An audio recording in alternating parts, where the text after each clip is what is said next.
dari Kendari. Kula wonten maring adawu. Ana angin gedhe mlebu jroning Kedatonagara. Nganti meh wae gawe geger kang padha mapan ana ing jroning Datulaya. Iki apa? Lah kok bareng astaning pun Kakang grayah-grayah. Aku kaya ndumuk sewijining sentosa. Otot bebaune kenceng ngarenceng. Iki sapa? Atopi nyuwun pangapunten. Kakang Adipati menika nuwun sewu sowanipun putra Paduka. Lho kok sik anakku sapa? Dursasana apa piye? Dursasana ki awake ora kenceng glombyur. Gajih tok. Iki tak cekel awake kenceng. Nyuwun pangapunten sanes ing putrapun Dursasana. Apa Kurupati? Sanes. Lah sapa? Menika putra Paduka inggih menika atmajanipun Yayi Dewi Kunthi. Kok sik anake Kunthi? Inggih. Lah yen dawa. Inggih mekaten. Yen pirangan Pandhawa nadyan aku ora weruh marang sunaring srengenge ning aku iso nggraita. Awak sing kaya ngene iki sing duweni mung si Bratasena ning ngarepaning panjenengan ingsun. Kasinggihan mekaten Kakang Adi ora nyata saiki iki akeh hoek. Ngarani we kleru kok. Mula sadurunge kabar mau tok Prabu Dastarata, mestine tok titi kanthi permati tok teliti dhisik bener lan urane. Ora coba saiki sawangan iki sapa? Oh, patih kandhan-kandhan. Iki genah Perkudara Bratasena sing sowan. Kowe ngandhake nek Bratasena kobong ning bali gala-gala. Ha ta? Nggih. Kowe ngandhake nek bali Bratasena Pandhawa mati ning bali gala-gala. Lah tampa niku panjenengan-panjenengan. Loh, salah tampa piye? Lho, salah tampa piye, Suman? Sing mati niku genine. Nek Pandhawa tersih urip Pancen cangkem. Ayo mrene. Tanganku iki tuntunen. Dumukno nggon lambemu. Tak owoh-owoh. Panjenengan ngendika ngaten kula ingkang mak prinding lho sini. Wah, aku iki ngopo? Malah kowe sing mak prinding. Anakku nggih, yen pancen bener kowe Bratasena, padha kanthi harja sak praptamu kulup Bratasena. Wah.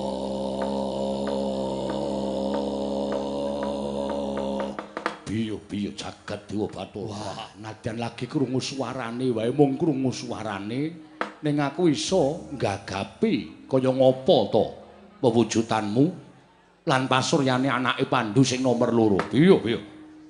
Darjo sapraptamu. Dastarata bapakku. Slamet tekaku aku ngaturke sembahku katura. Tak tampa. Dikabarke mati karo Pati Sengkutu. Wah, muga-muga tansah pinaringan dawa umure para Pandhawa. Syukur kuwi sing tak karepake. Putu padha larja sapraptamu. Kakekku slamet. Aku ngaturake sembahku katura. Kula wargamu padha menyang endi? Puntadewa, Permadi, kembar kelawan ibumu saiki padha mapan ana ing Sapta. Dadi siji karo kakek abiyasa. Syukur yen to pancen kaya mengkono isih kahayoman. Jiwananing Hyang Mahanasa kulup. Bisma kakekku iya. Anak-anak maning ditabut. Isom iku dhuwur mendem jero karo wong tuwa. Bratasena kowe padha kanthi harja ya, Ngger. Durna bapakku, Durna guruku slamet tekaku. Aku ngaturake basaku katur. Oh iya. Syukur, Ngger. Ditimak-trimake ya Werkudara arep ana tekaning pati. Ning sing jeneng wong ngabarke wong tekaning pati ki wong sing dikabarke mesti bakal dawa umure. Ora sandadak lara atimu. Ditampa kanthi ikhlas ya, Bratasena. Tak tampa kanthi ikhlas. Syukur. Puntadewa piye, Ngger? Slamet. Permadi anakku.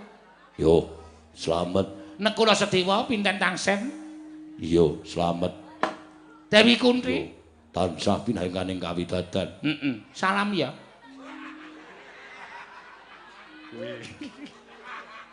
Kurang ajar tenan.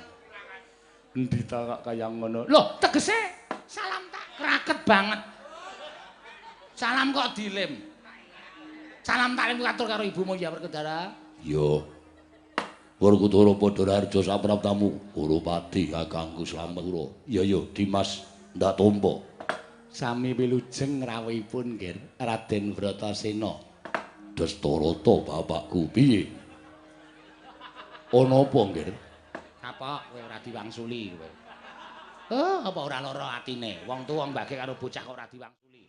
Kuwi mergo saka pokal gawene wong tuwa. Wong tuwane nek tumindake apik, bocah mesti hormat karo wong tuwa. Ning wong tuwa nek tumbake ora apik karo bocah cilik ora bakal ngurmati karo wong tuwa. Ya wis ora apa-apa. Ming ra diwangsuli wae kok. Nek aku ora patheken. Oh, manyen kowe iki ngayal kok dipate ora. Piye? Ana wigati apa kulup sawetara aja nganti kesusu nggon nira ngaturake kawigatenmu apa to sababe dene jeneng para sowan ning negara Ngastina. Nanging sak ora-orane kanggo ngluwari rasa kangening wong tuamu ing Ngastina. Sira kulup bakal nyuwun apa lan darbi atur apa marang matura. Dastarata bapakku ora ana wong sing tak anggep wong tuwa kejaba mung Dastarata bapakku. Mula sowanku diutus karo Babu Kunthi ngaturake bektine Babu Kunthi lan dulur-dulurku kabeh marang Dastarata bapakku. Ya, tak tampa. Tak tampa gawe gedhening atiku pangestuku wae tampanana lan mengko aturna lawan adiku Kunthi apa dene kadang-kadangmu kabeh Bratasena. Ya. Dene ndungkap angka loro. Praptaku ana ing negara Ngastina. Sira bakal njaluk negara Ngastina dudu kuwi. Ora ana tembunge Bratasena bakal njaluk negara Ngastina. Lah banjur aku mung kepengin ngerti. Nalika Bapa Pandhu dibanjut dening dewa, gajeke Dastarata bapakku nalika semana nunggoni grahe Bapa Pandhu. Ya. Aku mung pengen ngerti kepiye mungguh tembunge Bapa Pandhu pangandikane duk nalika semana marang Dastarata bapakku. Kuwi lha dalah. Yen ora kleru upama ana kurange mbok menawa aku pangandikane Nyai Prabu Pandhu duk nalika semana sadurunge sinendal mayang dening para dewa, Kakang Adipati. Kula titip negari Ngastina. Menika dhateng Kakang Adipati, monggo kula negari Ngastina panjenengan ingkang kedah dados nalindra namung mangke menawi sampun anak-anak kula ndungkap dewasa, negari kula aturaken ngunduraken dhateng para Pandhawa, negara Pandhawa. Yen ora kleru kurang sithike kaya ngono tembunge Pandhu. Wektu dina iki nadyan Dastarata bapakku nuwun sewu duwe cacat netra ora weruh marang gelaring jagat, nanging aku percaya mata batinmu luwih awas tinimbang mata lahir, netra lahir. Ora weruh nanging netra batin marang gelaring kahanan. Mula wektu dina iki Pandhawa wis padha dewasa, Pandhawa wis padha gedhe, Pandhawa wis padha ndungkap. Wis pantes sarta wis cocok yen to Pandhawa kudu nampa negara. Jeneng dina iki kudu dibalekake marang para Pandhawa. Nanging aku njaluk kinantenanan wanci ingkang ditetepake. Wancine besok kapan?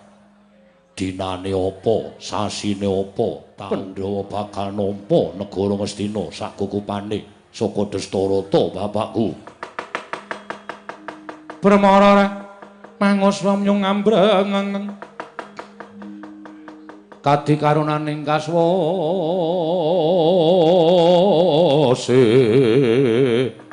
yaneng marga memalat kung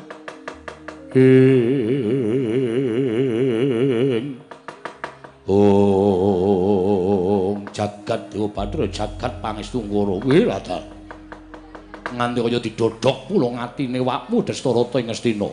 Bratasena, bapak apa? Upama aku mbok anggep wong tuwa ingkang sasar susur tumindakmu sakaremu nggonmu ngarani. Upama aku mbok anggep wong tuwa sing kumolancang kabeh mau jer wis kelakon, mangsa bara nggono bakal mestani kalawan wong tamu Ngastina. Kowe tak kandhani ya, Nggir. Ya merga saka pokal gawene Patih Sengkuni ya Patih Suman ingkang ngandhakake Pandhawa padha tekaning pati ana ing bali golo-golo. Wekasan pupus Bayu kang tapis ora duwe pangarep-arep awakmu Dastarata ing Ngastina. Tumuli kadangmu Sikurupati kadangmu tuwa ingkang dak wisuda minangka dadi Prabu Anom. Ana ing negara Ngastina bakal gumanti keprabaning wong atu amu aku. Nalika semono bakal ndak jabel apa kang dadi ucape Dastarata ewa dene-dening eyangmu Sang Mahatmarsi Wara Bisma aja nganti iki kelakon kawula sak negara Ngastina padha mestani yen to Ratu Ngastina kuwi blendra-blendre ucape kaya banyu tumumpang godhong senthik. Mula banjur iki mau dadi pirembugan kanggo ngijoli marang para Pandhawa supaya tetep padha mukti ngawibawa Nyakrawati Mbau Dendha Bratasena. Pojok kidul kulon negara Ngastina kaya ana alas ingkang gedhe. Monggo alas kae klebu wengkon negara Ngastina kang alas Wanamarta.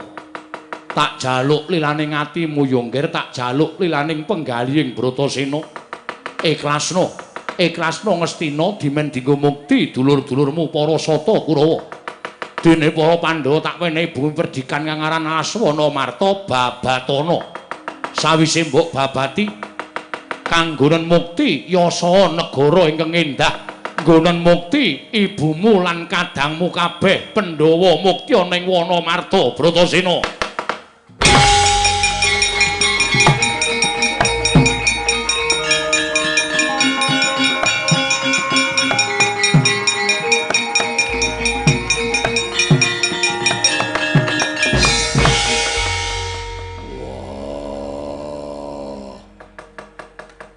Dastarata bapakku, aja nganti sampeyan diarani ratu sing mencla-mencli, supaya tetep bisa dijaga kanarindraning Dastarata bapakku nadyan Bratasena kudu adus keringet. Babat Wanamarta bakal ndak lakoni. Dadi sira anak lanang trima, ora trima sebab apa? Malah kepasang yugya katujuhe nujumbuh karo dawuhe Pandhu yen Pandhawa isa bebodro dhewe luwih becik nimbanganing jagake marang warisane wong tuwa.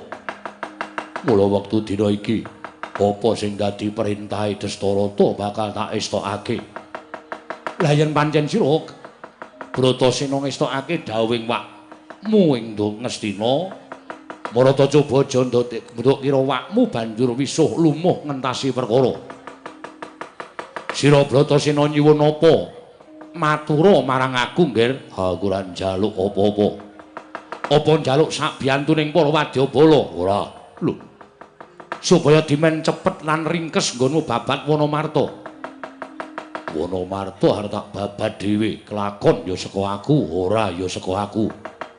Jaran yen to nganti aku diwangi karo wong liya, luwih-luwih diwangi prajurit Ngastina. Sesuk yen aku isa yasa negara padha ngrasani karo Bratasena. Pandhawa isa mukti merga saka para prajurit nggone ngrewangi babat Wanamarta. Mula Pandhawa mukti ya saka Pandhawa dhewe. Ora mukti ya saka Pandhawa dhewe. Kuwi tumrap aku sing dadi landhesaning tembungku. Waladal. Lah apa sira nyuwun Brana Picis Raja Brana mbok nggo sangu? Niatku tekan Wanamarta nyambut gawe ora seneng-seneng. Yen aku mbok kandhani Brana Picis, mbok kandhani bondo donya isa ngliwar pamikirku, isa minger kiblatku, ora tuwajuh nggonku nyambut gawe nanging sing tak pikir ming bondo donya lan Brana Picis. Lah apa kowe njaluk pangan utawa njaluk dedhaharan sak cukupe tak nggo sangu ning Wanamarta? Yen bisa sak suwene aku babat alas aku kudu poso, ora mangan, ora ngombe. Supaya enggal rampung pakaryanku, tobat iblis. Suman, kula wonten dawuh. Iki to coba sawangen. Tembung ming kaya ngene wong tuwa. Pandhu. Anakmu 5 iso disawang kabeh arep kowe kuwi wis mati. Kowe wis ora ana wis mapan ana ing kasuwargan. Anakmu nangingane kaya ngene iki iso ngangkat derajating wong tuwa, iso nyuwargake wong tuwa. Dari wonten maring dawuh. Lho, anak ki ngene iki. Ming sithik 5 ning dadi kowe iki duwe anak 100 calon gento kabeh. Srawung karo makne cilik Suman. Srawunge Bandar Uthuk. Tekan kapan Bayu te mindake ora bakal apik. Dewate pun to, meneng to. Ajeng napa sampeyan iku senengane mbuku. Lah banjur pangkatmu besok kapan? Dina iki uga aku njaluk pamit. Nyuwuna to nggir ora ketang sithik nyuwuna aku njaluk. Yen Dastarata bisa. Aku mesti bisa, aja dahar, aja ngunjuk. Yen perlu aja sare. Saksuwene aku babat supaya daya kekuatanmu lahir batin manjinga dadi kasantosaning Bratasena. Waladala jagat Dewa Bathara. Ndak sumpahke kiblat papat segara gunung isi ning rina wengi. Saksuwene anakku Bratasena babat aku ora bakal nindra, aku ora bakal dahar. Aku bakal dahar yen to wis ngerti kabar yen to Bratasena kelakon babat. Bisma kakekku semono uga tak jaluk nglakonana kaya sing diaturake ngersaning Dastarata bapakku. Ya, kabeh bakal tak lakoni Durna bapakku. Nglakonana poso, aja mangan, aja sare lan aja ngunjuk saksuwene aku nglakoni babat. Aduh. Bratasena? Piye? Aku lagi wae bar rampung poso. Wah, poso meneh. Ya, heeh. Kalakonane, ora mangan, ora ngombe, ora turu, ora mangan kejaba panganan. Kuwi jenenge ya tetep mangan sampeyan iki wong anake babat kok tanpa prihatin babar blas. Padha sekecake lenggah aku njaluk pamit Dastarata, bapakku aku nyuwun pamit. Ndak puja sesanti, muga-muga lanang juritmu bisa kelakon babat Wonomarta ya Bratasena.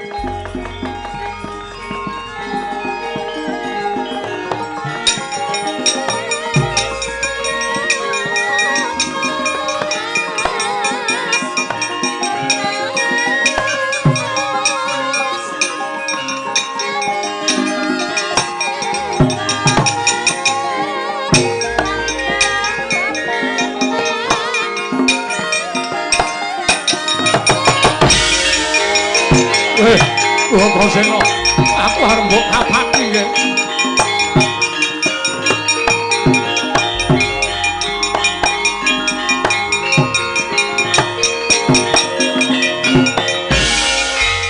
Dastarata bapakku. Wiwit cilik aku ditinggal mati karo bapak. Sing tanggep wong tuwa kowe. Mula kaki sawangen. Jagatku iki jejeg apa mlengkung. Yen jagatku jejeg tegese aku kelakon babat. Yen jagatku mlengkung tegese aku mudhar ning Wonomarta. Dastarata bapakku, waladala jagat Dewa Bathara. Anakku ngger, anakku. Ndak sawang saka kinadyan aku ora weruh marang kahanan nanging srana netra batin ndak sawang jagatmu katon manter sak sada lanang sumbundul ing awiyat. Cetha lamun kelakon nggonmu babat, aku njaluk pamit.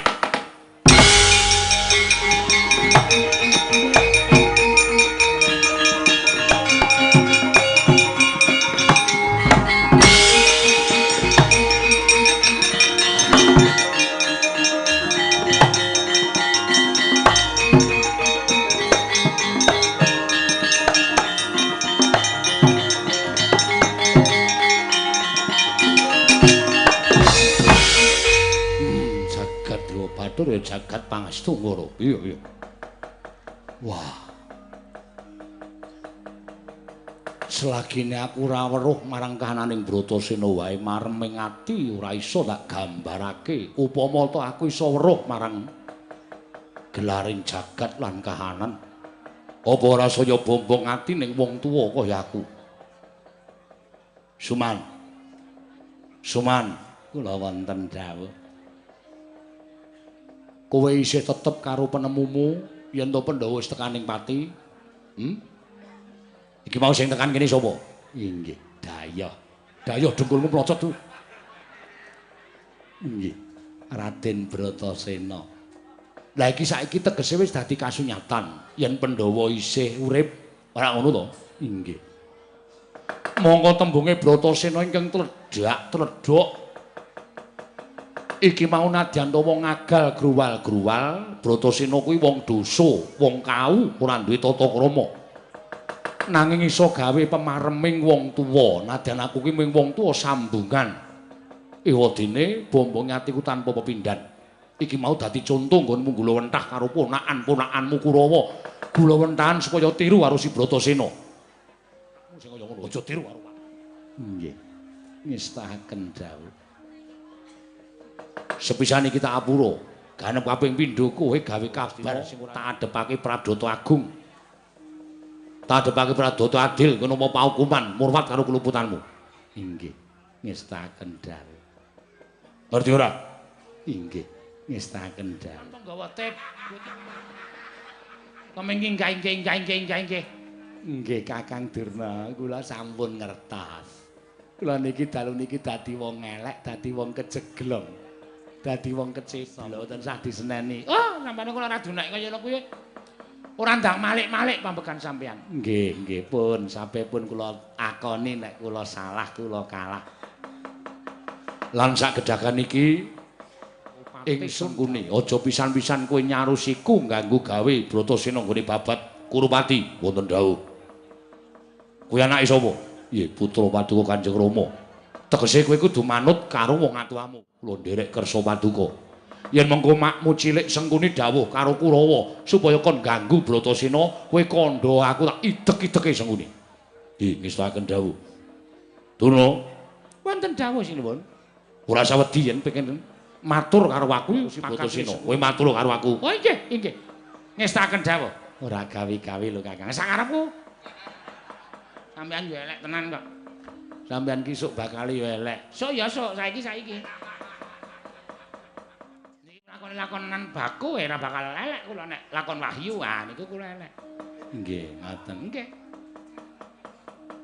Mula kang sangka kuwi kabeh wae Kurawa aja ganggu gawe Bratasena. Nggih ngestaken dawuh. Kaki Prabu wonten dawuh. Luwih becik ayo tak kanthi manjing sanggar pelanggatan. Parengipun manekung marang ngersaning dat Kang Murwingdat manembah nyuwun ngersaning Gusti Kang Mahanasa. Muga-muga si Bratasena bisa kelakon babat Wonomarta. Sewawi kula dherekaken dari kula wonten paring dawuh. Ayo tuntunan aku mlebu jroning kedaton. Sewawi kula dherekaken. Suman kula wonten dawuh bubarno kang padha sibuk ingsun kundur ngedaton non ngestaken dawuh sinuwun Segara bala kang tumingal prang campo samya madalilir radet wileting kota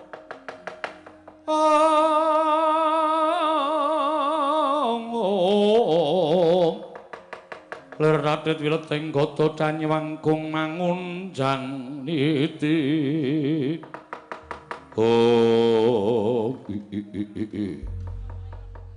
Jimdam darat mlayu-mlayu eneng apa nyuwun pangapunten Gusti Pati sewu-sewu kalapatanipun ing adipun Jimdam darat kula nyuwun pangapunten ingkang sak kalangkung kathah ing batos namung badhe munjuk atur ngersa Paduka Gusti Patih sapu jagat. Slaminipun kula jejagi wonten tapel wates negari ing Indraprasta inggih negari Ngamarta inggih Wonomarta.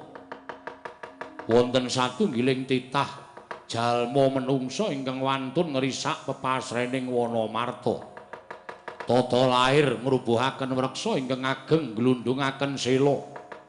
Nanging batos menika njeboli beteng tuwin ngrubuhaken candhi-candhi pepasrening praja ing Indraprasta inggih praja ing Ngamarta Gusti Patih nitik dhateng pawujudanipun satriyanipun Birawa Gudhek Wok Simbar Jaja Rekyana Patih mekaten menggaturipun ing abdipun Jimdam darat Putra Pandhawa tata gati wisraya Indriyaksasara maruta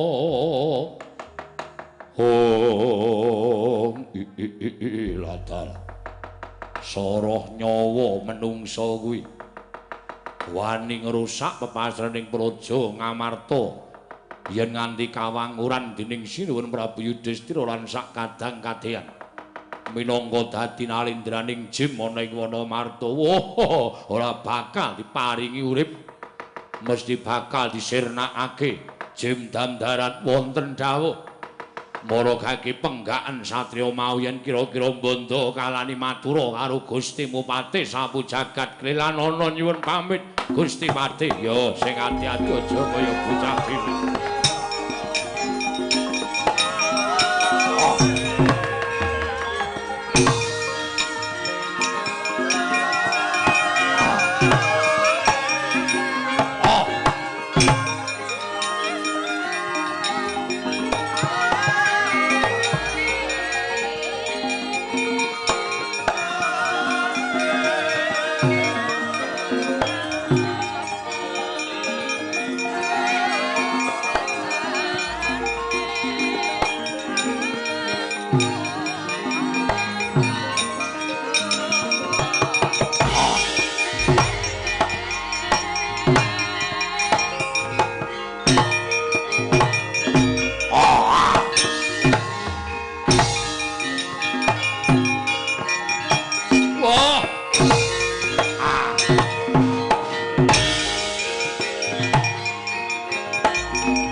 Tinututi lamun katututan lamun mangsa prawira digdaya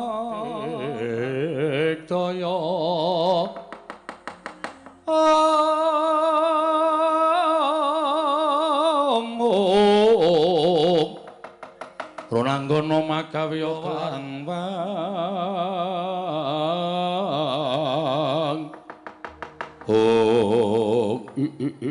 ladal dikon mandhek ora gelem den mandheka sawetara aku butuh sak pejagong karo kowe ana swara nanging wujudane tak saton Jadora iki bangsane apa ladal ora mokal kowe ora weruh karo aku tunggu alas Wanamarta kene aranku Jim Damdarat Raden sapa Raden Bratasena. Raden Bratasena, ya. Apa wigatine dene kowe mbabati sarta ngrubuh watu-watu mbok dukiri. Malah yen pancen kowe bangsaning Jim kepasang yugya katuju ing inu. Kowe kancamu yen to dina iki Wanamarta dadi kukupaning Bratasena. Bakal ndak babati, bakal yasa negara. Kene bakal kinarya mukti dulur-dulurku ya kowe Kuntri Permadi apa dene kembar. Mula wektu dina iki kandha karo kanca-kancamu padha kon lunga saka Wanamarta. Wola, blasuk bocah iki ya. Nundung karo bangsaning Jim. Lagi pisan iki aku weruh ana menungsa sing kendele kliwat wani ngusir bangsaning Jim ana ing Wanamarta. Soroh nyawa kowe. Ora sah dadak kokian gunem tanpa guna. Ora ana alame bangsaning menungsa kalah karo bangsaning Jim. Ora gelem lunga saka Wanamarta aja kelakon dosa. Sampurnake ning Wanamarta kene kowe Jim Damdarat. Kagat risang kapirang rinangkul kinempit kempit dosa ngreknaning bawana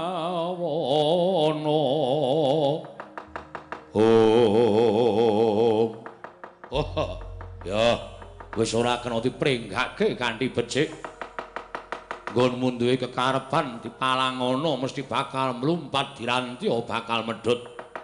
Manut tak bondo tamlak krincung sikilmu tak aturke nalindraning Jim Prabu Yudhistira. Wah, ayo aja mengko ijen keroyokan Bratasena. Ha, gaglak limpah mak sesep getihmu. Ha.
Sik kowe iki ngopo?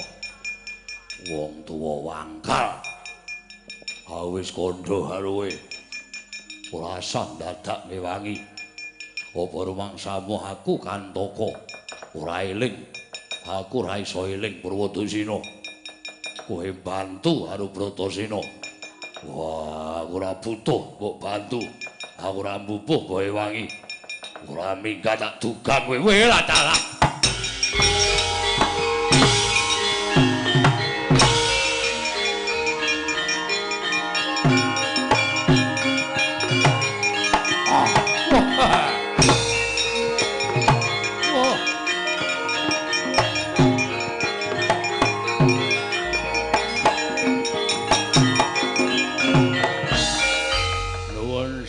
Gusti Pati katon mawut sandhangamu. Wah nggih. Ingkang sekawit kula mengsah kalian Raden Bratasena ingkang babati wana. Saged kula cokot mawi siung pengabit ingkang sawit kula cokot boten dipun raosaken. Nanging sareng kula watek daya kekuatan. Raden Bratasena saged Kantaka namung wonten wanara ingkang ulusipun seta. Ingkang ngrencangi Raden Bratasena Gusti Patih kula sumanggaken. Oh ladalah gugu karepe dhewe jimdam darat piandeling patih sampun jagat mundur. Raden Bratasena kuat nadai daya kekuatanku tampang sutra jala kencana aku meguru karo kowe.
Kundi babu ana pedhut peteng sing nglimputi awakku. Aku ora iso nyawang apa-apa, pendawakku tak jak obah. Pedhut saya kenceng nggone bondo tot bebayuku. Saya suwe saya ora duwe kekuatan. Wah, Bunda Dewa. Kundi babu bermati kembar. Biasa kakekku. Wah, matek aku nang Wonomarta.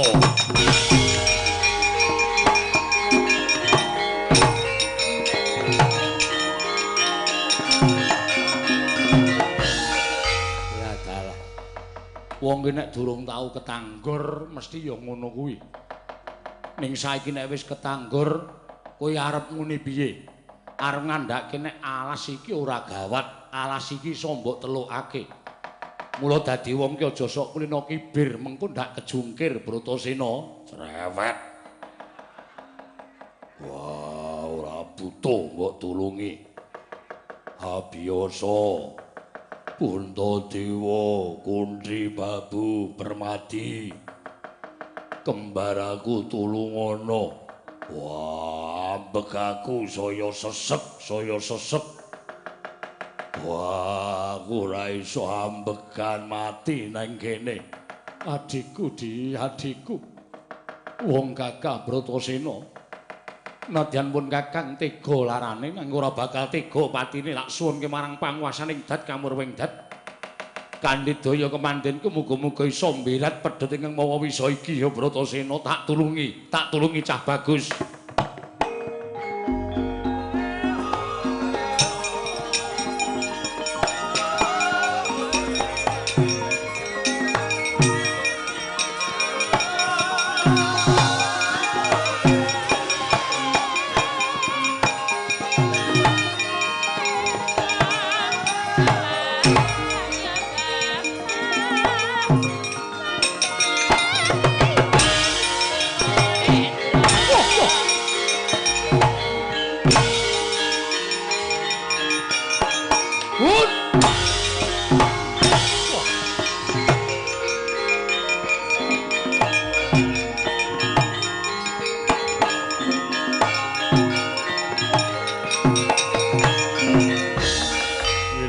Jagat Dewa Batur ya jagat Pangestu-Ngara.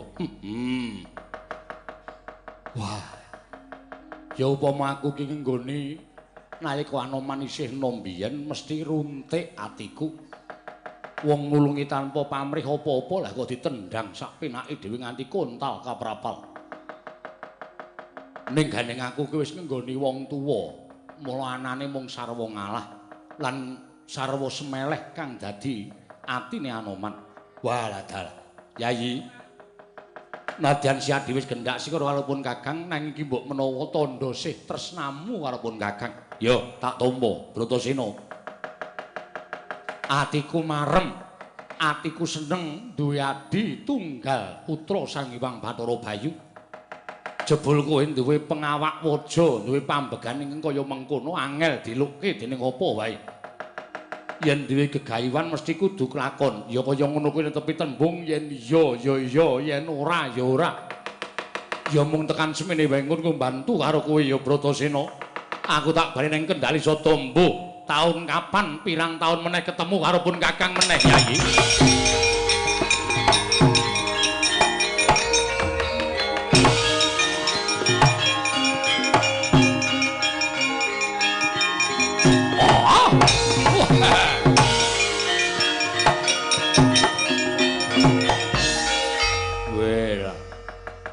Pancen digdaya tenan kang aran Raden Bratasena. Iso wal saka kekuatanku.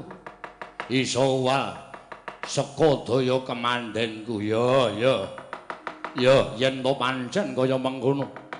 Sing kaping pindho kowe iso wal saka daya kemandening Patih Sapujagan. Oh, lha pancen pitataning menungsa kowe Raden Bratasena.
Pindho iki wis kena daya kemandenku mesti ora bakal bisa nglawat Raden Bratasena.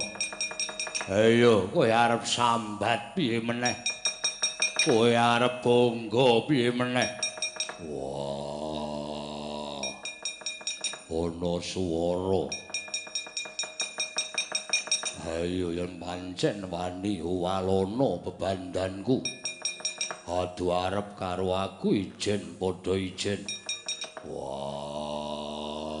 aja kaya ngene. Ayo, Ujulana, Babu Kunti, Abiyasa. Wah, ambekaku sesek, mripatku saya bawur, saya ora weruh. Permadi. Wah, pinten tangsen aku tulungan. Wah, mutar kowe. Oh.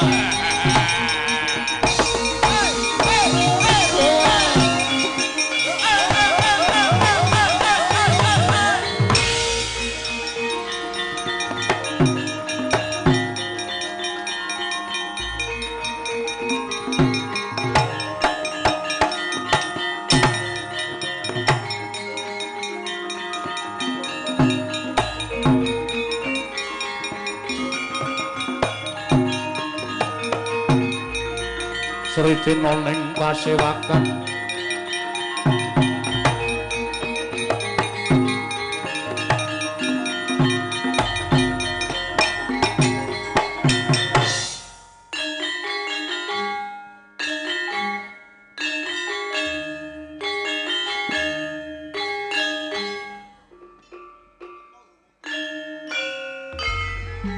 Sirap, sirap,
Rudena ning pasewakan busana suta maneka warna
Sekar mangambar gondo arum sumarbak ngebeki madyaning taman sari negari ing pringgondani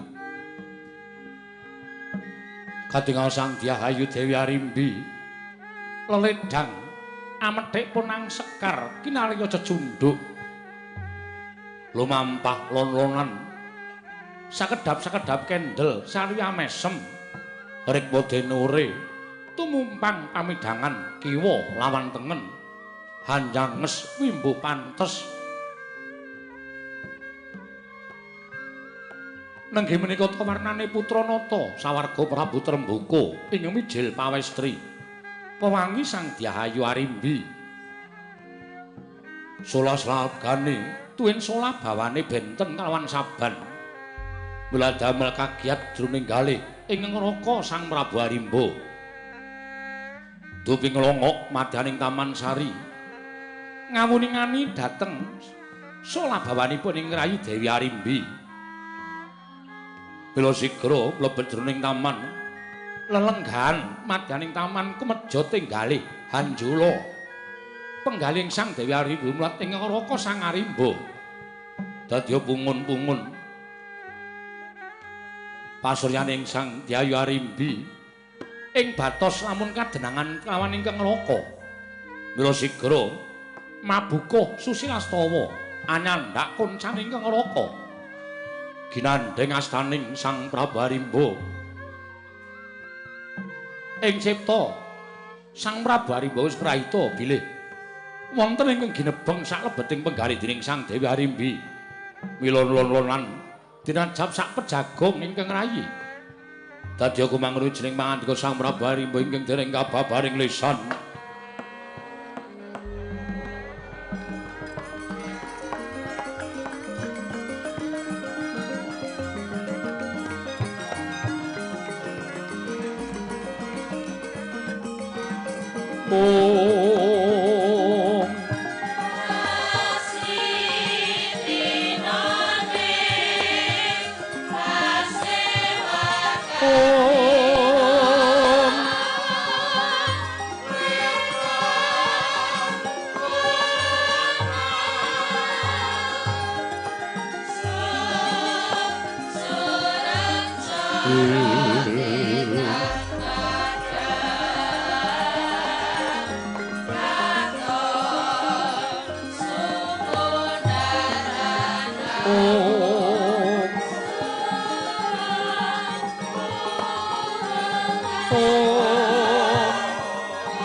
mangkya darajating praja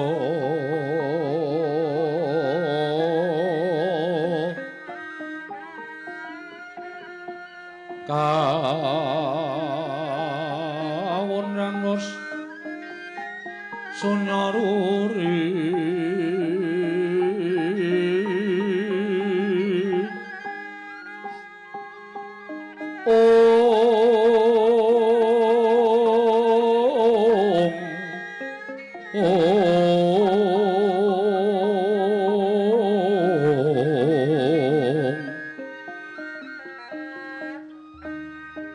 atilar silas tuti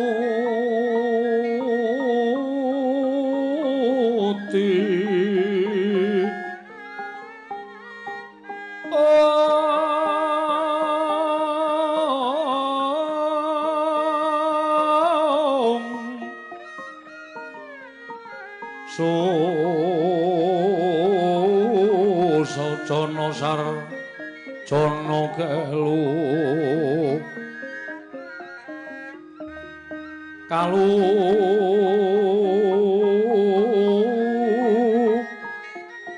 lun kala tida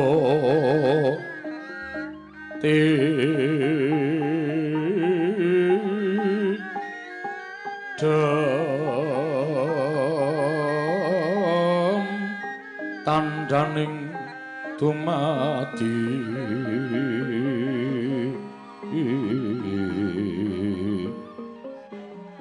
handayeng ratining karoban rupeda dening karoban rupeda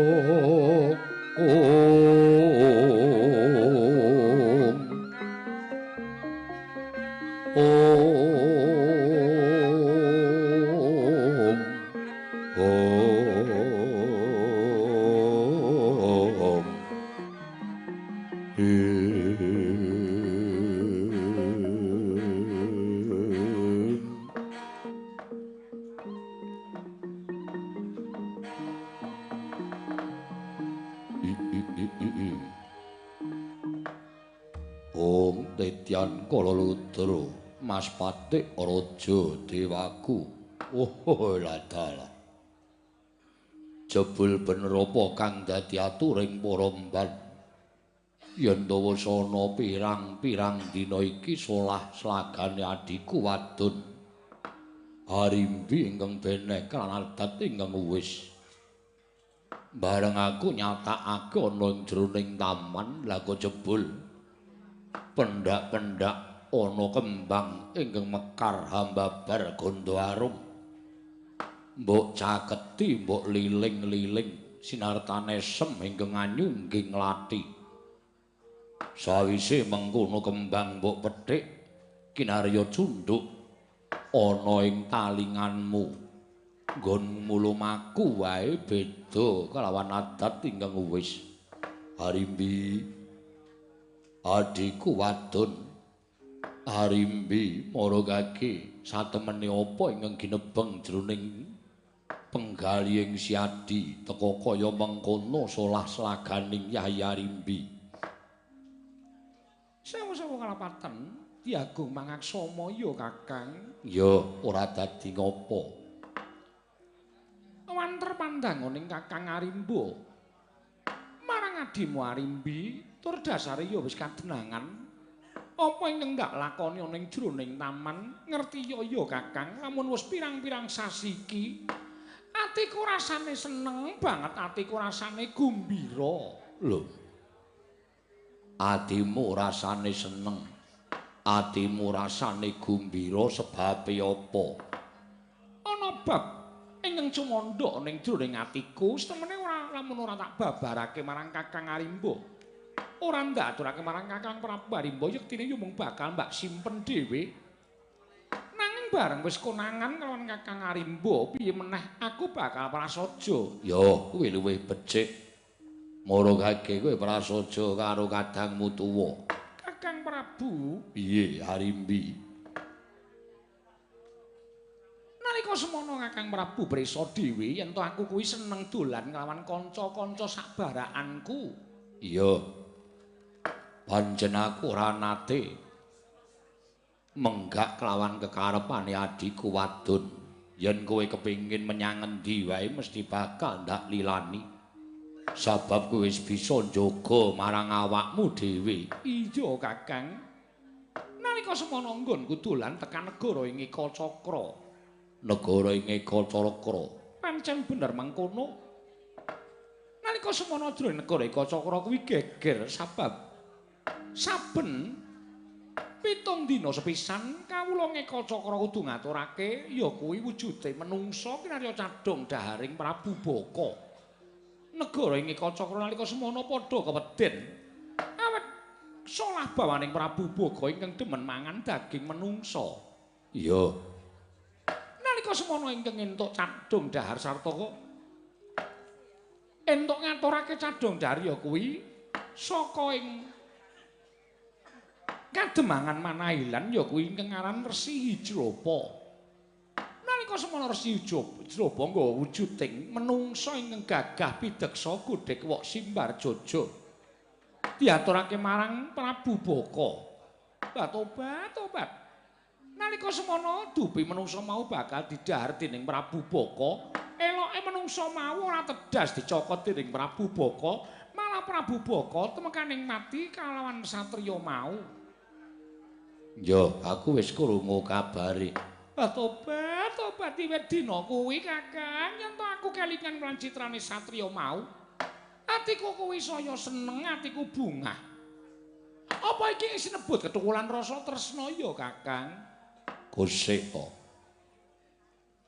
Kowe iki bangsaning raseksi. Wondene satriya mau bangsaning menungsa, apa ya kelakon bisa nampa lawan kowe? Tresna kuwi uriping jiwa ingkang suci lho, Kakang. Nadyan aku bangsaning raseksi, nanging satriya mau wujuding menungsa. Upama Gusti marengake dadi jodho dhaupku, ora kurang jalarane. Yo, sak karepmu nggonmu ngarani. Nalika semono tambuh-tambuh bareng ketemu asmane tobat kaya ngapa bombonging atiku kaya ngapa senenging pikirku sabab satriya mau ora mung slamaking satriya nanging turasing Witaradya saya banget nggonku ketaman rasa bronta ketaman rasa asmara kelawan satriya mau Kakang. Gosek. Banjur satriya mau arane sapa?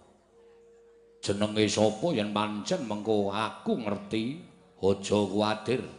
Aku ingkang bakal sak pejagung karo satriya mau. Bakal ndak aturi mengku garwa lawan adiku wadon sing ndak tresnani. Tobat. Kowe tenan apa piye, Kakang? Yo, lahir batin. Yen to pancen kaya mengkono, Kakang, aku tak blok karo Kakang Arimba ning aja kaget ya, Kakang. Yo, aku ora bakal kaget. Satriya mau jaring ora akeh padha ngendikake. Yen to satriya saka ing pertapan Saptawarga atmajaning Dewi Kunti Talibrata kuwi putraning sawarga Prabu Pandhu ingkang aran Raden Bratasena Kakang. Tobat. Tekan semene aku ora bisa ngaleke Raden Bratasena tansah gumana musik ana ing atiku tansah ledang ana ing maningaling adimu Arimbi piye nggonku bakal ngalekake apa iki ingkang winastan kapandhuk beda ring rasa tresna ya Kakang.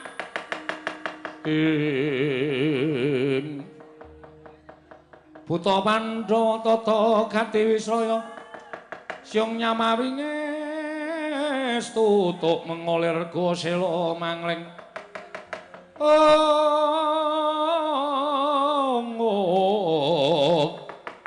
tutuk mengolir gosela mangling latala Gosek Harimbi aja kesusu. Yo sak karepmu nggonmu bakal duwe rasa tresna karo Raden Bratasena nanging sadurunge mbok lakoni petungen gelar lan gulungen aja nganti kowe gawe wiranging dulur tuwa aja nganti kowe gawe wiranging Kanjeng Rama sawarga. Tobat apa to sababe dene Kakang Arimba maring dawuhe mengkono? Kowe ngerti dhewe. Bratasena kuwi anake Prabu Pandhu, mongko Prabu Pandhu kuwi sing nyedani Kanjeng Rama.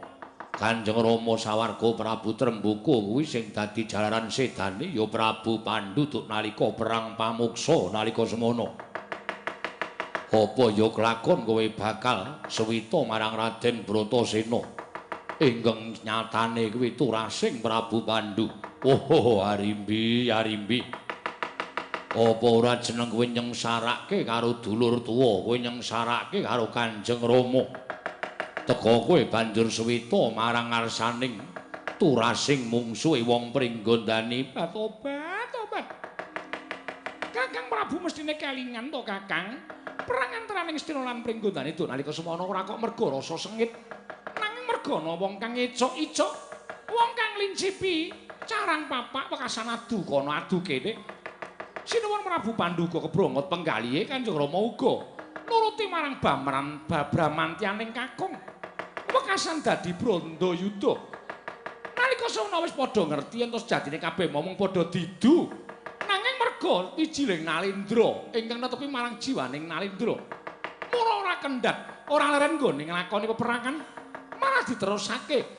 Turta sedane Kanjeng Rama kuwi ora kemerga disedani dening Prabu Pandhu. Merga nalika semana padha ngunggar marang Kasudebyang. Tur ora watara suwe Prabu Pandhu ya tumuli nusul manjing ana ing kasuwargan. Tegese antaraning Prabu Pandhu lan Kanjeng Rama Prabu Sawarga Trembuga wis ora ana apa-apa, mula turune ora usah dadak duwe rasa memungsuhan ya, Kakang. Aja duwe rasa memungsuhan Yen kowe ngrasake kaya ngono sakarepmu. Nanging rasaning atine Arimba ora kendhat nggonku tansah ngajab besok kapan nggonku bisa malesku dituwuh lara wirang. Sedane Kanjeng Rama ingkang disedani dening Prabu Pandhu. Mula Arimbi, aja suwita karo Raden Bratasena. Kaya aja suwita karo anake mungsuh kowe golek wong lanang liyane. Aku ingkang bakal sagu nglamarake. Aja mung wujuding satriya nadyan Nalendra mesti bakal tak lamar. Ning aja Raden Bratasena ya Arimbi. Tobat, tobat nyuwun sewu Kakang diparang ana bakal mlumpat dirantai bakal medhot aku. Wah.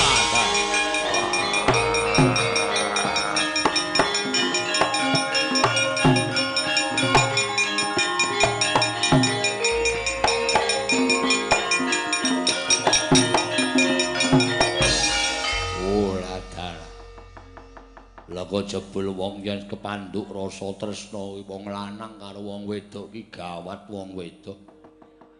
Nek wis muni seneng le ngoncet tenanan. Diapusi piye-piye ra iso.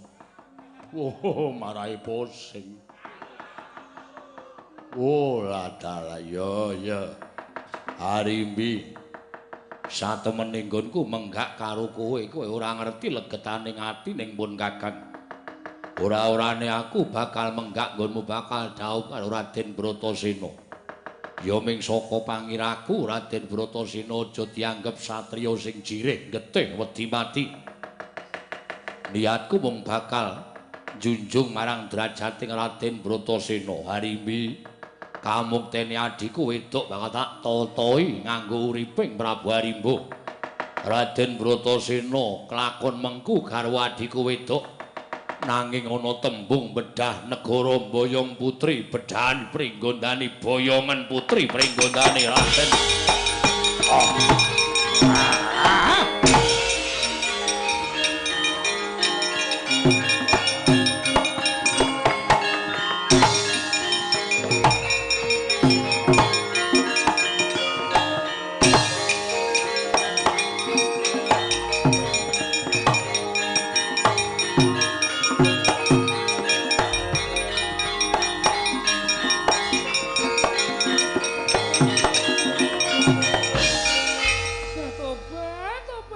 Bratasena Raden. Mboten kinten babar pisan bilih. Anggen kula kepengin nyupekaken dhateng panjenengan ewadene mboten saged kelampah. Saya dangu malah saya gumana musik wonten ing paningalipun ingkang abdipun Arimbi Raden. Raos tresna kula menika sampun ageng sanget lan paduka Raden Bratasena. menawi boten kasembadan kula dawuhan panjenengan trima kula pados margi ning pejam boten wonten ginanipun kula gesang wonten ing madya padha menawi boten saged ngadosi paduka Raden Bratasena wonten ing alam tujuh prapten delan menika dinten mangke kula kedawat Raden Bratasena. Batobat. Aduh.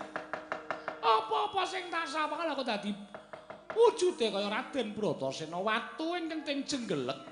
Ndak sawang kaya Raden Bratasena lagi lenggan. Wit-wit sing gedhe ndak sawang kaya Raden Bratasena lagi jumeneng piye kaya ngene iki lho rasane wong kebondo marang rasane rasa tresna. Ora iso digipatake Raden. Kula prasetya lan panjenengan Raden Bratasena panjenengan wonten pundi? Kula nderek panjenengan Raden Bratasena keparenga wonten sukolaning penggalih kula ngunggah-unggahi dhateng paduka Raden.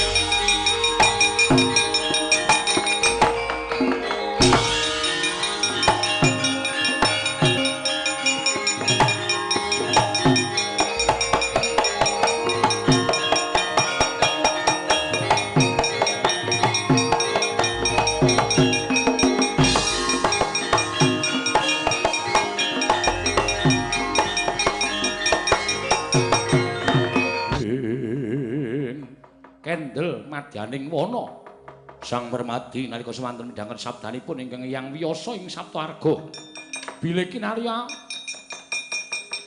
nyusul dhateng ingkang Raka nenggih Sang Bratasena ucap kacarita ingkang kekalangan Mahawan Gegana nenggih pandhita ing sumur gumiling Sang Begawan Anggara Parna mulat Sang Permadi jumbuh lan dawing Sang Hyang Bathara Indra bilih para Pandhawa ing kedah mbabar negari ing Amarta ya wujud Wanamarta sigra sinaut saking Dirgantara kagat kadrokasan kula Semar Badranaya wau.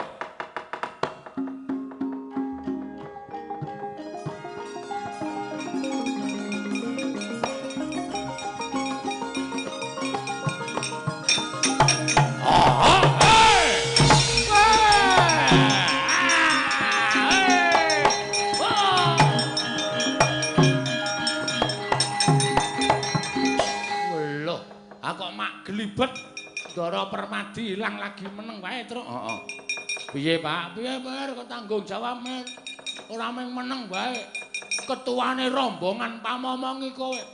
Nek kowe ora gelem paring pangandikan gawe srana supaya Ndara iki ketemu tindake nyang ngendi dicolong karo sapa? Wis sudu Semar kowe, menenga. Do ning mburiku kene kabeh.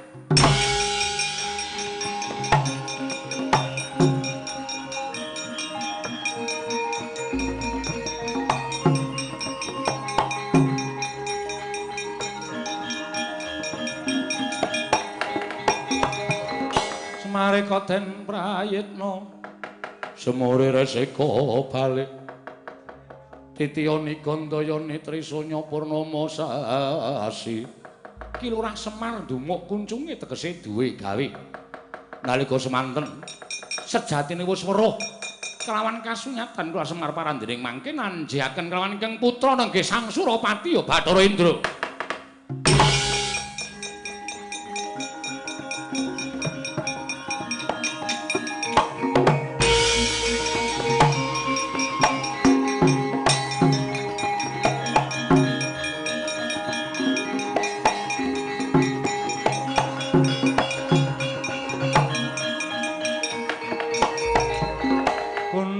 Kanjeng langit kelap-kelap katon lir kincanging risang mawe gandrung sabaran katuluwugir moyak mayik. Kaget kowe tak timbali. Iye. Siwa Ismaya dangu dhateng yang putra pun Bathara Indra. Ndaraku ilang. Monggo disaut kaya wujuding Brahmana yaksa nanging dudu jalma wantah. Sapa Indra? Menika abdi kula, Kyai Semar. Waismaya menika abdi kula naminipun Begawan Anggara Parna nanging bangsanipun Jim. Mapanipun wonten ing pertapan sumur gumuling panci kula dawuhi supados mboyong wayah kula pun mermati. Sampun kuwatos Waismaya. Wayah kula pun permadi mboten badhe kenging menapa-menapa sabab namung badhe dipun paringi dawuh bab pengapesanipun bangsaning Jim. Mugi andadosna ing kawuningan bilih dinten sak mangke sampun pundhat lampahipun bangsaning Jim emapan wonten ing Wonomarta. Wondene Wonomarta menika mangke badhe kababar wujud negari. Pandhawa ingkang dah nampi negari. Ngendi mau? Sumur Gumiling. Tak jujuke pertapan Sumur Gumiling.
Miang lunging gadung malengkung lir kalersan Pindha keswa wepanging isma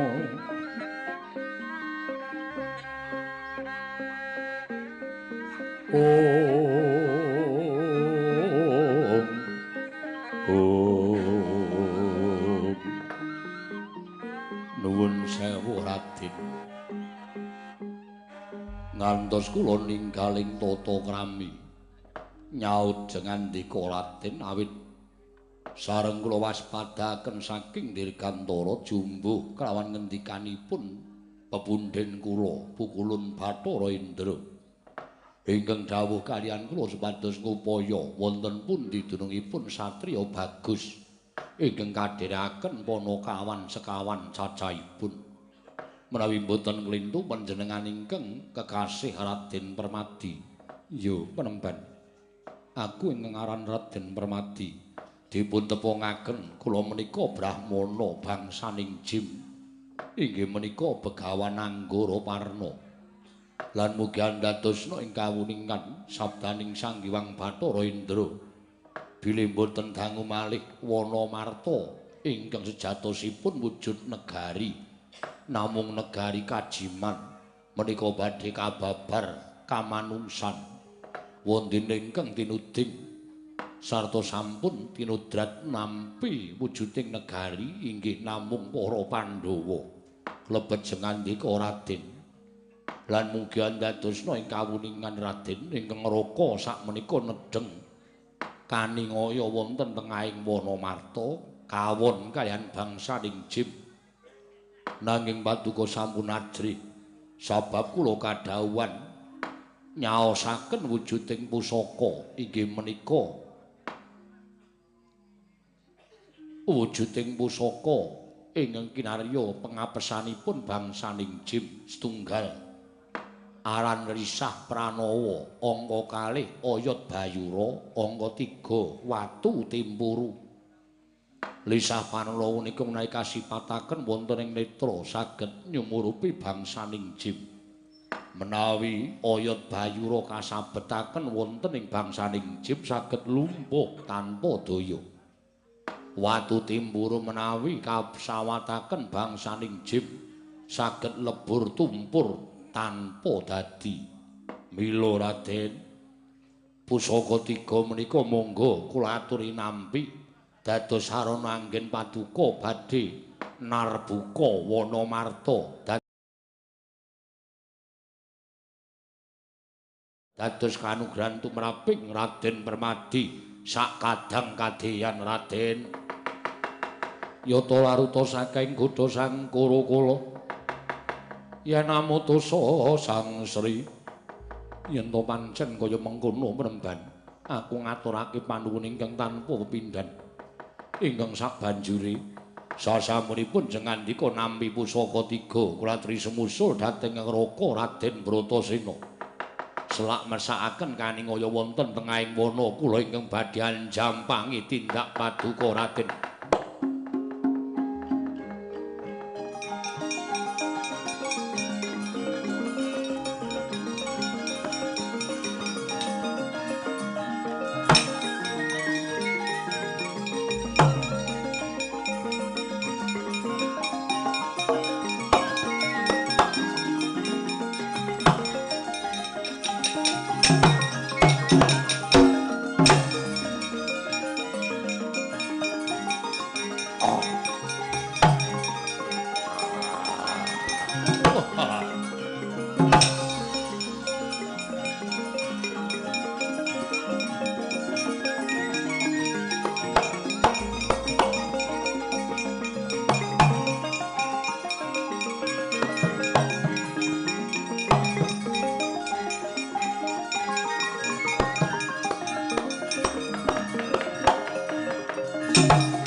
Kadinetraning angga rapo sabdaning kukiloring kanigara sageter kene donganing kunglir wuwu sing pene panca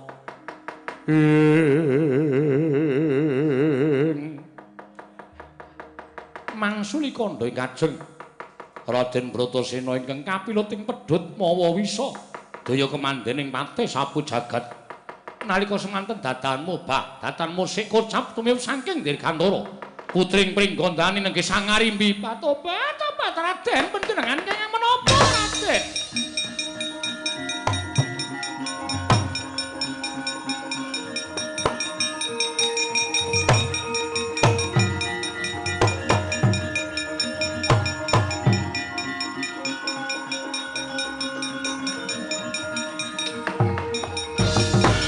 Rida mangawur-awur-wurahan tengaraning ngajurit gong maguru gongsa tetekaya butula Batobat Raden saking katebian kula midhanget pesambatipun Raden Warakuda Raden Bratasena jebul panjenengan kenging daya kemandhen kados mekaten boten saged nglawat Raden Wah, iki sapa? Kula Narimbi. Harimbi. Inggih. Menawa paduka Raden kersa kula caosi senjata pitulung. Seranganipun kula ingkang saged mberat penandang paduka Raden. Yen pancen arep nulungi karo aku, Gage, aku tulungono. Nanging nuwun sewu wonten pitumbasipun. Pitukane apa? Menawi mangke Raden saged wal saking bebaya menika panjenengan Raden kedah kersa nampi anggen kula suwita. Tegese piye? Tegesipun kula dipun wengku dados garwa. Wah, Dados pundi Raden? aku durung weruh rupamu. Aku durung weruh wewujudanmu. Obat kula menika sulistya ing warna. Kula menika ayu lho Raden, panjenengan getun menawi mboten saged nampi kalian kula. Wah, tenan. Inggih saestu. Yo, yen pancen tenan aku gelem. Kersa dos pundi? Gelem nampa pasuwitanmu. Kula aturi sumpah Raden. Wah, dadak sumpah. Kedah ngaten awit kula menika apal kalian bangsanipun priya. Menika asring tumindak cidra. Mboten netepi dhateng sumpahipun, obat. Kula mboten kepengin kula menika dipun apusi keberapa kalinya. Wah, yo aku tak sumpah. Estu Raden. Yo. Sineksen kiblat papat segara gunung isining rena wengi. Yen kowe iso mitulungi aku sagu nampa pasuwitanmu. Obat. Nyuwun pangestu Raden, menika badhe kula berat pedhut menika. Yo sak karepmu.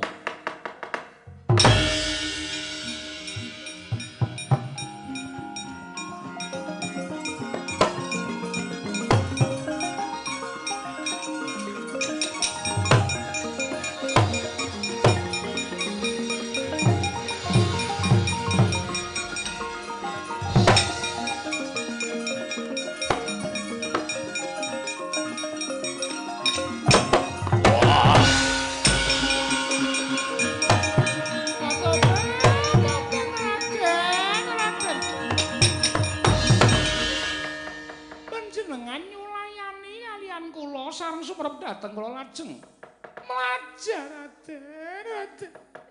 Raden Bratasena wadoban panjenengan sampun kados mekaten lho satriya kok ngulun ngincati apa sing wis diucapake Raden.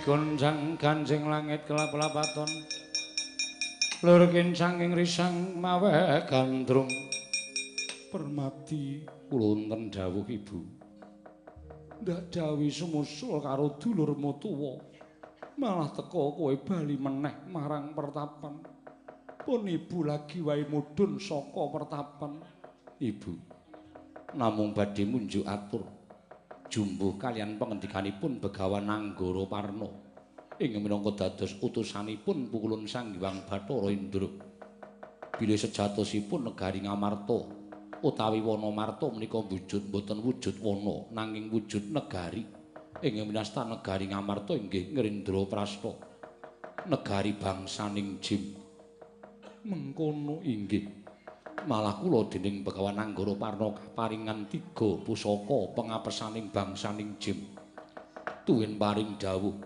bilih sejatosipun boten wonten ingkang tinuding nampi kanugrahan negari Ngamarta kejawi namung para Pandhawa Kanjeng Ibu.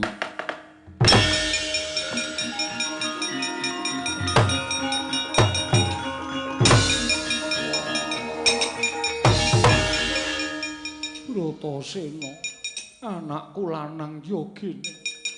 Lah kok dadi kaya wong kamigilan kowe teka tanpa sraba-sraba. Wah. Wah. Wah, gila aku.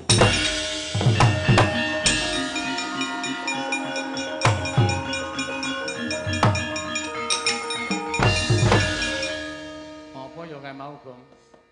Sengit karo kowe paling. Ha hubungane apa? Kak ora apa-apa ndorokerku Bratasena iki noleh terus bet ngantil aku. Ono apa Petro? Mboten ngerti. Jarine wau Ndara Bratasena niku kaningaya wonten tengahing wana. Lah kok niku pun iso kondur mriki malah mlayu-mlayu bantre raja. Wah, wah, wah, wah, wah, wah.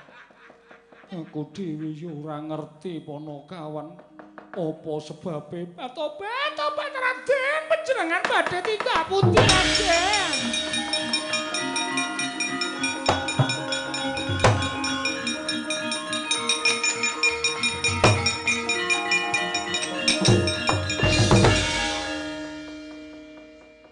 Petro, Non.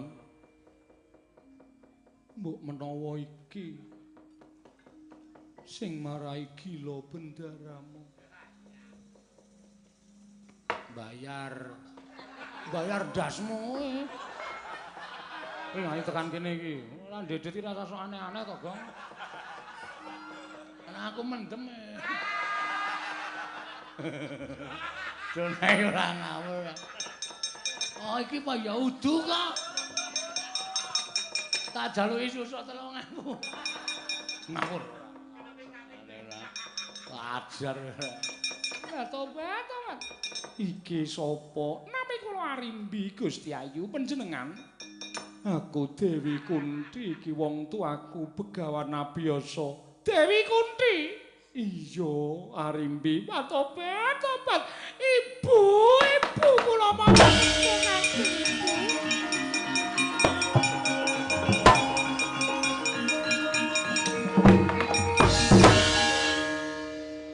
Wong ngene iki senengane golek-golek. Aun lagi tepung pisan kok ibu. Ini Ibu Budi. Ini Bapak Budi. Nek rupane ra padha apik ya kok. Ora masuk. Oh. Nek awake masuk. Iya.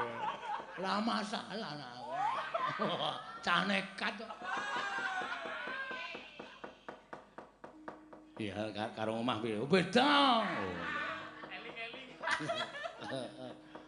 Beda nek sing mlebu ya nek sing mlebu gedhe kae ya sama saja.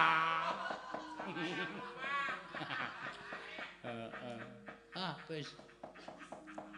Panakawan Permati wonten dawuh njubuka jemparing keparengipun Petruk Bagong Patenana. Piye to iki? Engko nek kene meneng wae dikira ora eksis, bareng ngomong kok arep dipanah. Menawa dipun keparengaken nganggo Kyai Brahma Warastra. Men kobong awake. Kejem tenan ya, Tru. Mboyo wis men. Ayo ora mandi wong adus banyu. Brahma Warastra ora bakal. Apa sebabe dene kowe tekan kene Arimbi? Kula menika kadang nata ing pringgondani. Nami kula Arimbi. Sabab menapa to kula bujung-bujung kaliyan pun Raden Bratasena Gusti Ayu nalika Raden Bratasena wonten tengahing wana kula ingkang saged mitulungi. Nalika semanten Raden Bratasena sumpah prasetya badhe kersa nampi pasuwitan kula nanging sareng saged kula luwari saking bebandan pedhut peteng. Sumerep dateng kula Raden Bratasena tumunten mlajar tobat. Manah kula sakit, Gusti Ayu, manah kula sakit. Yen tak ijoli Petruk gelem ora. Mboten kula sing ora. Ora. Asli, Truk, asli iki wis. Aku ora di anu ya di omongke ya. Aku moh kok. Petruk menika sinten? Abdiku ing pundi? Mburimu kuwi. Iya.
Ya dhek iki apik-apik kok.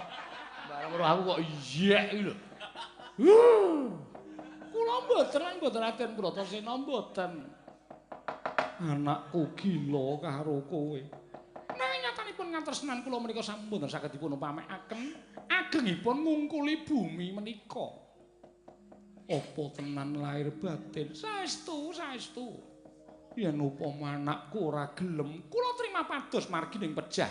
Badhe kula entengaken pejah kula trima. Mboten nyumurupi dhateng gelaring jagat eseming rembulan. Yen kowe ora kelakon dhaup karo anakku kowe trima mati. Inggih Gusti Ayu, tobat. Arimbi, pasuryanmu pancen wujuding raseksi nanging batinmu tanpa beda kaya widodari. Mandi ucaping Dewi Kunti.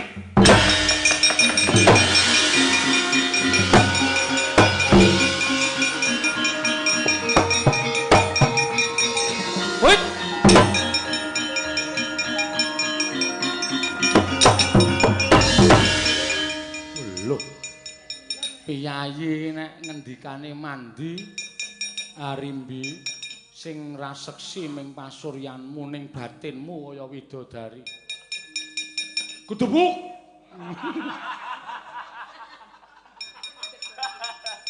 Kowe ngapa tak derek? Aku mau bluang terus mak bul. Si wondo mejet. Gaden bakar sate. Nek ora duripke kowe cerewet. Duripke ngresulon. Arimbi mara sawangen. Kowe saiki wis ora wujud raseksi merga ruwating penandangmu merga suci lahir lan batinmu. Bisa andayani pasuryanmu ingkang nalika semana raseksi. Kesawapan daya lair suci batinmu wekasan kowe dadi wujuding kenya ingkang sulistya ing warna kaya mengkono. Gusti Ayu kula ngaturaken panuwun ingkang tanpa pepindhang menawi mekaten kepareng kula badhe suwita Raden Bratasena mengko aku tak nari karo anakku dhisik. Ibu menawi Kang Mas Bratasena mboten turun kula kemawon.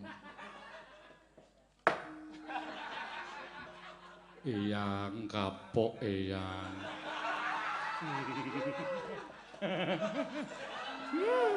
Awen dituthuk karo mbane eyang kula kapok eyang. Abdi Saptawarga iki do metu le nyambut gawe merga kowe. Anggere muni olah-olah ming tok tunggone. Karang bocah kok nakale ora jamak. Ya karo kono kok ora wae. Oh, gojek iki ngono kae lho, Gong. Piyayi-piyayi, ora ketak-ketakan awake dhewe. Golek guyu kok nganti ndase menyonyo ora. Kowe nek nyeluk aku ya karo kono. Ya karo kono. Ya ora to, Ding. Apa bedane zebra lanang lan wadon? Ah, wis ora lucu, Tru. Slanteke wektune. Petro dalem bendaramu Bratasena kon tindak mrene. Nek mboten purun sing ngakon ibune. Saniki? Iya. Kae kok ngene kok ora gelem lho. Ngopo? Omong Kanjeng Ibu. Kowe ngapusi Kanjeng Ibu. Heeh. Ngapusana Kanjeng Ibu nek Kang Mas ora gelem.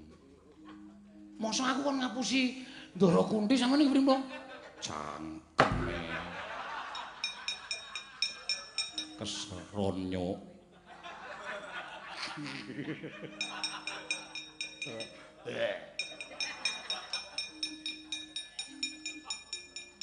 Gus. Oh. Aman teng pundi? Wah, opo? Teng pundi? Lho, satira kok kudung godhong gedang ino ajeng apa? Itu aku wedi tenan.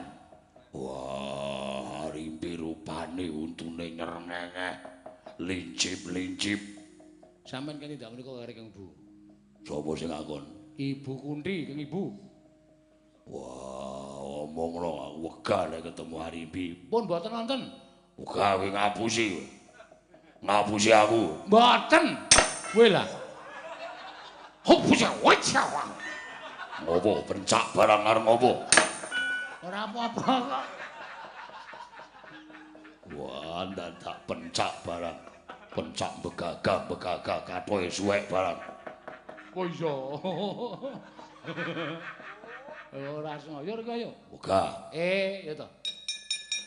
Saman madhep mriko tak tuntun mengke ndak men ora weruh Dora Rimbi.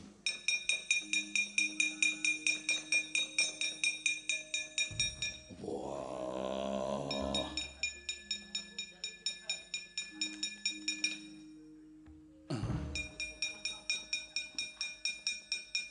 Sopo iki? Aku. Ngregon-ngregoni. Kowe iki ra ning kono to, Gong. Iki piyayi-piyayi kok. Mengkere kok njingik nang kono. Gusti Allah. Paringana ngapura. Kera lara-lara ta pentasku bengi iki. Pentasku bengi iki piye? Ngopo? Jare kowe mau doyak-oyak Arimbi. Ngrasa nyebut Harimbi aku wegah. Arimbi arep ngunggah-unggahi karo kowe, jarine Arimbi kowe wis gelem lan wis sumpah. Sumpahku ora lahir batin. Kosek. Ning nek wis kemecap to, Nggil. Wis metu saka tutukmu capmu. Wis, Tegese kuwi wis kanggo, wis sineksen dening dewa. Yen kowe ora ngugemi sumpahmu tetel kasatriyanmu, aku ora sudi duwe putu sing ora netepi marang jiwa kasatriyan. wah, Harimbi rupane aku gila. Petro, non. Bendaramu moh. Peken Petro. Sap. Ngapa, Petro? Siap maksudnya iki saking gugupe ra sap. Gelem Petro, gelem. Ah, pripun ora pitikno. Nek gelem wis peken wae. Ha mbok nderek. Pun ora kukupe. Nek gelo ora anu lho, ora nyalahke aku lho. Ora ben. Wah, sudi aku openi wong wedok nyerengenge untune. Mengke dikawat. Dadi apik lho. Wah, Sampeyan aja prisa mboten Dora Arimbi sing pundi? Dewi Arimbi sing pundi? sing endi? Tenan lho, kek aku lho. Ben, Ming pengen weruh tok. pengen ngerti tok. Dara.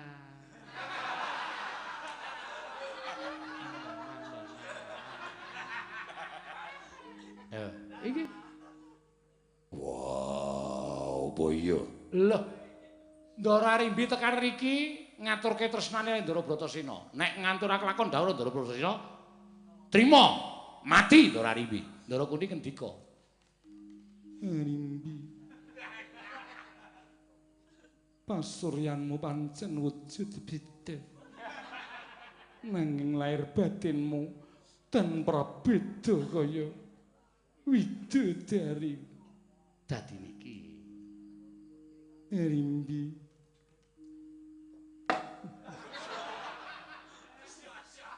Kula niku ora napa mengirokke. Angkeme. Niki pripun? Iki tenan Babu Kunti.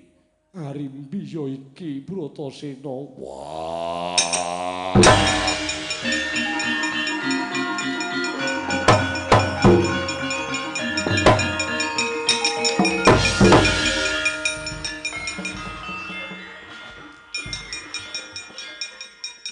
Wong mau emoh kok njur wah.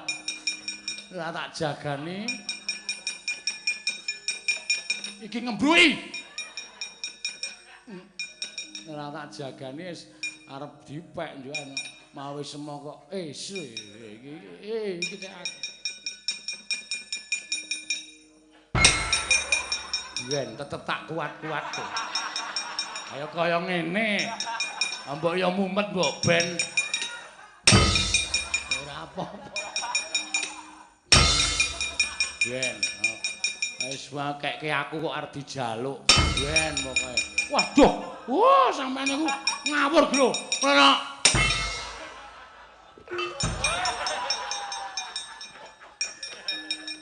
Kena ambyar ruange. Wis aku wis mulai metu meng iki tok terus aku ora balik. Oh, semelangane dibales ora. Harimbi tenan. Raden, kula ingkang garwa Ponarimbi, Raden.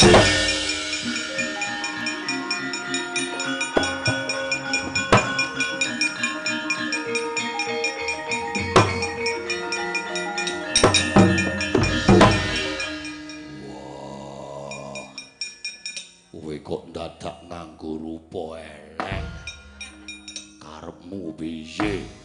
Ngerti kaya ngene aku ora bakal mlayu. Wah.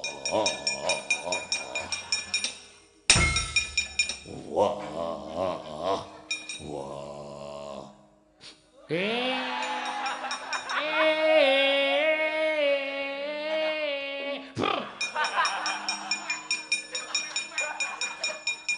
Gong. Goyo dhewe ora le. Cangkemmu disigar ndoro. Modar kowe karo ora. Syukur salah senengane kok. Anggere muni entuk sambutan kok terus-terus. Nek jane asine aku ya ngerti ya ming do nglegani aku. Ning ora apa-apa ya nek ora ngene ndak dikira ora gayeng. Sing penting penonton live streaming. Pripun? Yo. Ya piye? Wah, yo. Ya piye ya? Ngomong sing tenan. Piye? Yo. Ya piye? Ayo arep ngopo iki? Guru iki arep ngopo iki? Wah, iya. Iya piye? Ayo. Ngono mak blus ngono. Wis iki madhep rono wae. Wah. Yo aku gelem Kunti Babu. Ya syukur yen to kaya mengkono. Ya mantu Ndara Kunti. Mangan gratis. Paitan bathik. Ngene teko nganggo bathik rasa nggo undangan tak. Monggo. Ning rupaku mesti ketara. Iki mengkere golek panganan iki. Wala cilaka ora iso mangan gratis. Bratasena. Nggih. Permati wonten dawuh. Wija Kangka wonten dawuh Ibu. Ayo ndak kanthi manjing telenging wana marta gaweane dirampungke dhisik nggih Cah Bagus.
Yudhistira wonten dawuh pukulun dandun wacana.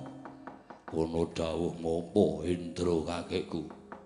Danang Jaya Tripala Dama Granti. Kita nalika semana ulun titipi wujuding negara kajiman kang aran Indraprastha Yawanamarta. Sumurupa nggir lamun wektu dina iki kaya wis telas tulising Nalindra Ngamarta nalindraning bangsaning Jim. Negara Ngamarta bakal kababar kamanungsan wonten ingkang tinuding nampa kanugrahan. Ora le kejaba mung para Pandhawa ingkang sedaya maneh bakal prapta ana ing kene. Aja pisan-pisan gendhak Sikara kalan para Pandhawa. Jeriki minangka dadi satriya utusaning adil para Jawata ingkang bakal andum katentreman lan kabagyan karukunan ing jagat raya nggir Yudhistira lan sakadang kadhiyan.